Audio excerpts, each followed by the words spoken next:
antes de la pandemia, digamos, tomo los datos de 2019 porque son los últimos datos, digamos, normales, ¿no? La recaudación tributaria promedio en la Unión Europea equivalía al 45% del Producto Interior Bruto. Pero en España era de 39,2%, ¿sí? Es decir, que en España la recaudación tributaria en promedio es prácticamente 6 puntos porcentuales del Producto Interior Bruto menos que en la Unión Europea. Lo que razonan los socialistas de todos los partidos es que si España pasa del 39 al 45, es decir, se pone a la par de la Unión Europea, España tendría 72.000 millones de euros más para gastar y con eso se podrían mejorar los servicios públicos, etc. Lo primero que me llama a mí la atención es que estos 72.000 millones de euros son muy parecidos a los 70.000 millones de euros del plan de recuperación y resiliencia que presentó Sánchez. Entonces, no te extrañe que en realidad estén las dos cosas unidas. Es decir, que Sánchez quiera subirnos los impuestos en 70.000 millones para pagar los 70.000 millones del plan de recuperación. ¿Sí? Bueno. En primer lugar, esa comparación de la media europea de recaudación tributaria con los datos de España es tramposa. ¿Por qué?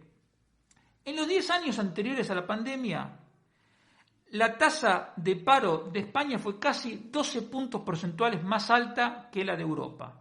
En España fue de 20,5% y en la Unión Europea en promedio fue menos de 9%. ¿Sí?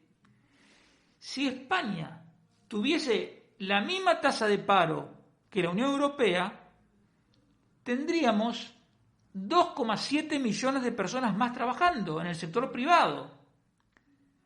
Entonces, si tú tienes en cuenta el salario promedio que hay en España, puedes calcular que 2.700.000 personas más trabajando significaría una recaudación de impuestos de unos 38.000 millones de euros. ¿Por qué?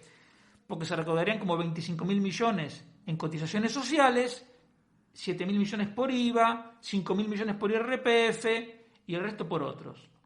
Entonces, ¿qué quiero decir con esto? Que más de la mitad de la brecha entre lo que recauda la Unión Europea y lo que se recauda por impuestos en España no es porque aquí se paguen pocos impuestos o los impuestos sean bajos, es porque aquí hay más paro. Y como hay más paro, se recauda menos, es elemental. Y el resto de la brecha se explica porque aquí hay una mayor economía sumergida y una mayor evasión de impuestos.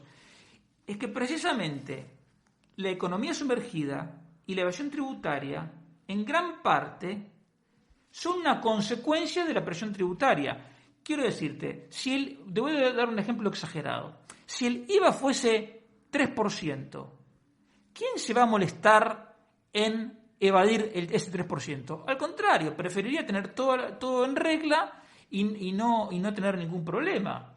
Si el tipo marginal máximo de IRPF fuese el 20%, ¿quién estaría metiendo facturas falsas, inventándose sociedades interpuestas y cosas para ahorrar impuestos? No lo haría nadie. Simplemente la gente haría las cosas normales, pero claro, cuando el gobierno te ataca y te quiere confiscar una porción desproporcionada de tu ingreso, pues la gente prefiere defender primero lo que considera suyo y de su familia, y entonces surge la economía sumergida y la evasión tributaria, que yo no justifico, pero sí comprendo, porque hay gente que, insisto, hay que ponerse en la piel de alguien al que le digan, mira, el 54% de lo que has ganado marginal te lo vamos a quitar. Es fácil decir que es fácil criticar a los evasores cuando tú no pagas nada, pero para que la opinión sea válida hay que ponerse en la piel e idealmente hay que sufrir el mismo coste fiscal, ¿sí?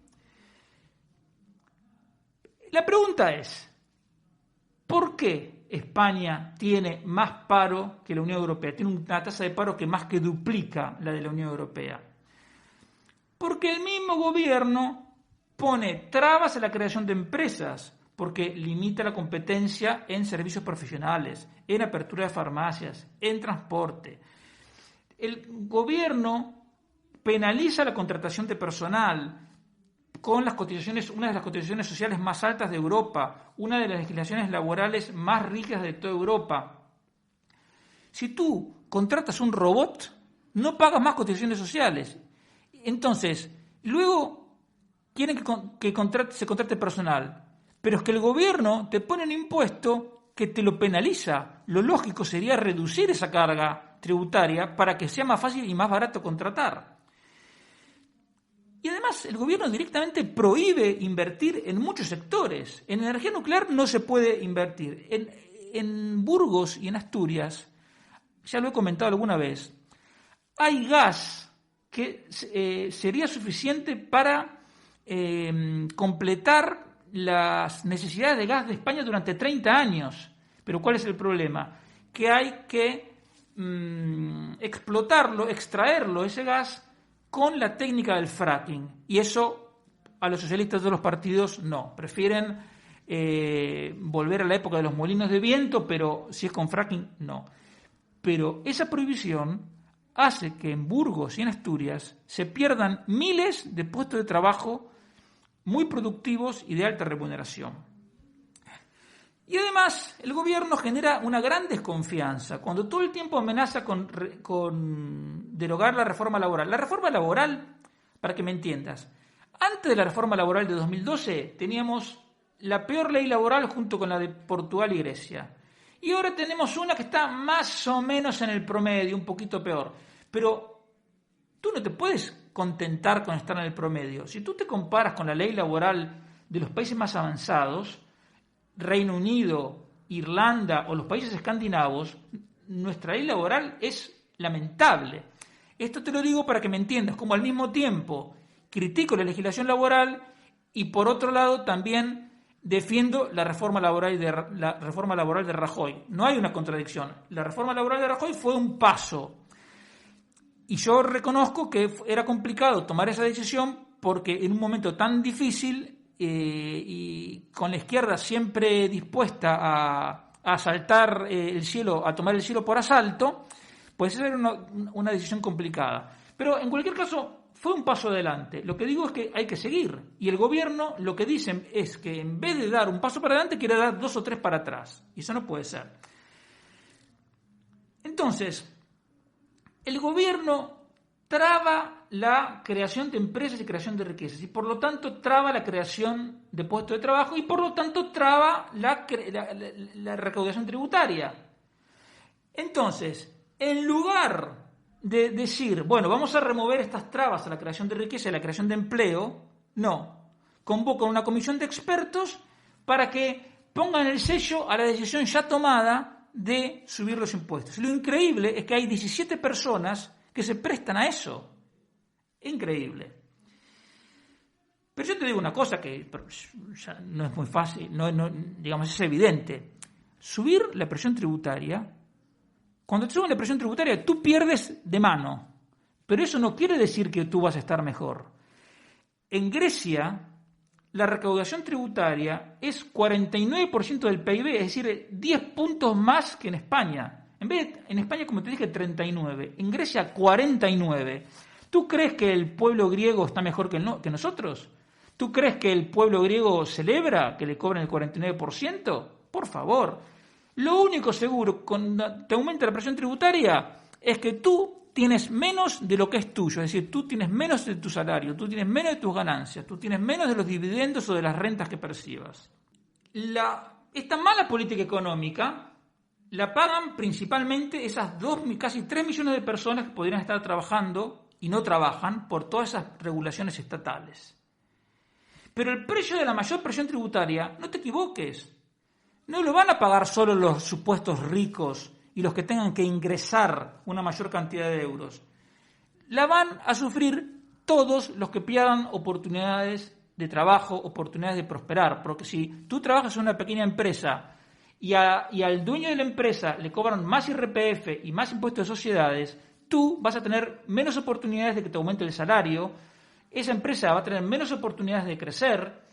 Si iba a contratar a alguien, pues no lo va a contratar. Entonces ahí ya pierdes de mano tú, que no te van a aumentar el salario, no vas a poder crecer, prosperar, y lo sufre también el parado, que no va a conseguir trabajo.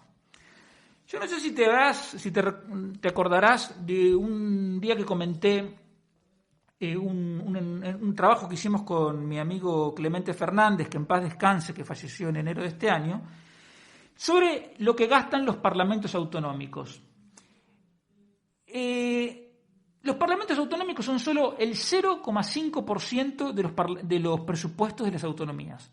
Solo en esa partida marginal, el 0,5%, Clemente y yo dedujimos que se podían ahorrar unos 300 millones de euros por año. ¿Sabes cuánto gastan el conjunto de administraciones públicas? Gastan 300.000 millones de euros por año, sin contar el gasto en pensiones, ni las prestaciones por desempleo.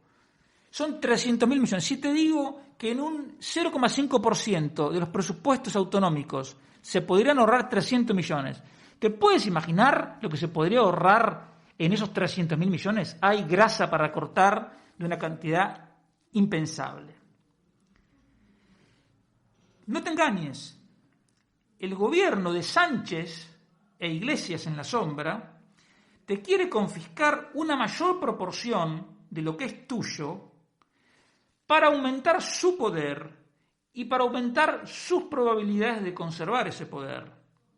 ¿Por qué? Porque con más recaudación de impuestos, más impuestos, les es más fácil comprar apoyos parlamentarios, les es más fácil aumentar la red clientelar a través de subvenciones, a través de más empleo público. Recordemos que el empleo público está creciendo al mayor ritmo en 30 años o 40 años.